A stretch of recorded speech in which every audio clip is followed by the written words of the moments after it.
Bonjour à toutes et à tous et bienvenue sur cette courte démonstration sur la sécurisation de l'utilisateur Racine pour votre premier compte AWS. Donc une fois qu'on a créé notre compte AWS, on est connecté avec l'utilisateur Racine et dans les bonnes pratiques, on ne va jamais utiliser l'utilisateur Racine pour les tâches opérationnelles. On va utiliser ce qu'on appelle un utilisateur IAM et on reviendra sur le service Identity Access Management IAM sur d'autres vidéos. Ici, l'objectif de cette démonstration, c'est de sécuriser notre utilisateur Racine.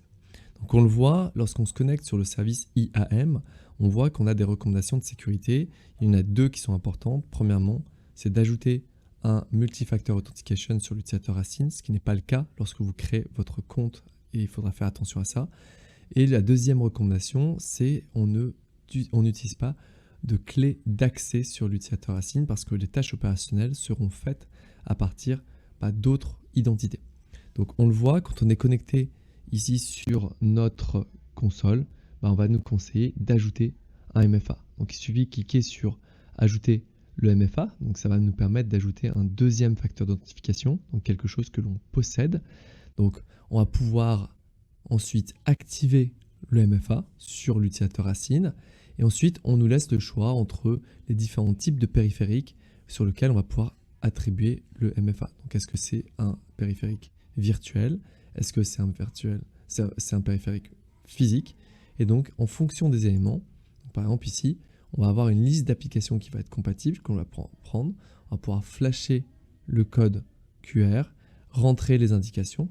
Donc on va pouvoir prendre dans ce cas de figure notre smartphone et avoir des applications de type Google Authenticator ou encore Microsoft Authenticator, VIP Symantec, et pour pouvoir justement générer nos tokens. Et ce qui fait que les prochaines fois que l'on doit se connecter, donc si par exemple on se déconnecte de la console, les prochaines fois que l'on va se connecter, on devra renseigner à la fois ce username, ce password et le token généré par notre application.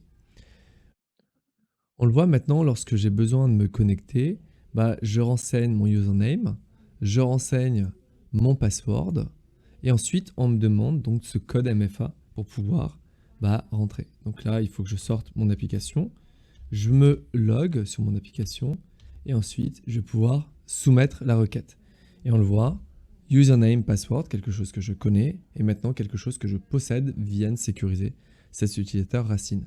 Si on rebascule sur la partie IAM, Identity Access Management, ce service qu'on présentera sur une autre vidéo, on va voir que maintenant, les deux recommandations de sécurité sont bien remplies. On a un MFA sur notre utilisateur Racine et on n'utilise pas de clé d'accès.